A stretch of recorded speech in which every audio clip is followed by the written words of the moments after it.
First of all, please excuse the mess, still having a little bit of work done here.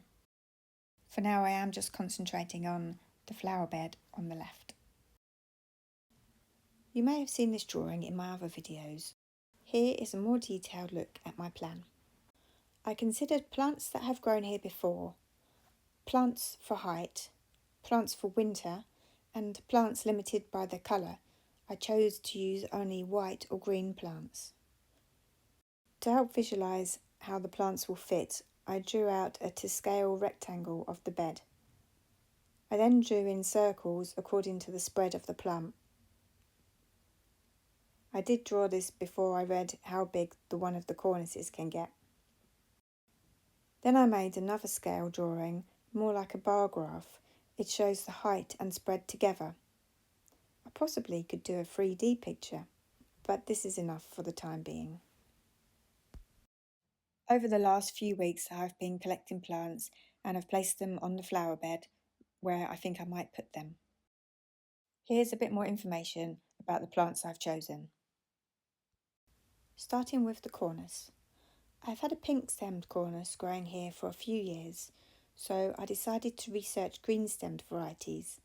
I found only 2 and decided to try one of each.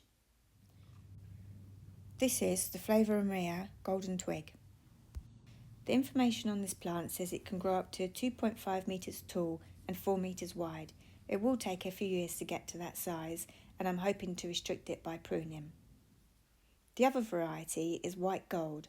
The twig colour is described as greenish yellow, so it should just fit in with my colour scheme. It has these lovely variegated leaves.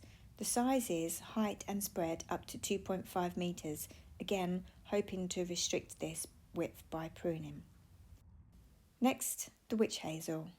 I found there are many varieties to choose from in different sizes as well as different colours. The cultivar is grafted onto a rootstock. Any suckers from that must be cut off. I'm hoping to train this against a fence in a fan shape and restrict its size by pruning. The flowers are described as sulphur yellow. If it all grows well, I expect it will be a few years before I start to see them.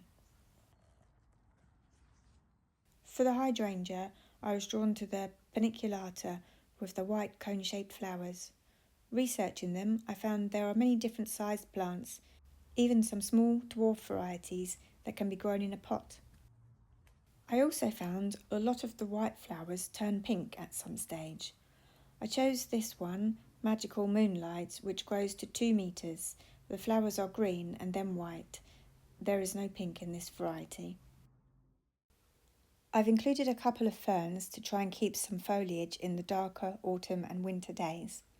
I picked the native heart's tongue fern. I didn't want one that will grow into a huge shuttlecock. Thinking of plants for winter, I have also picked up a couple of hellebores, but reading more about the varieties I've chosen, I'm not sure if they will survive here. They might need a bit more sun.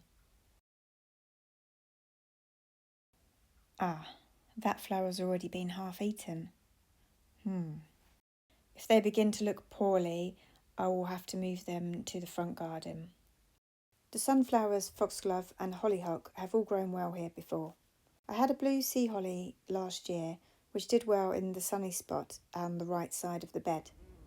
I'm not sure that it will have the same success once the other plants are in place. It's going to be a challenge to fit everything in the small space and to get all the plants the nourishment they need.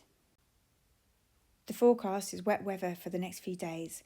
I'm planning to get these in the ground as soon as we get a dry day, and there's spring bulbs to go in as well now.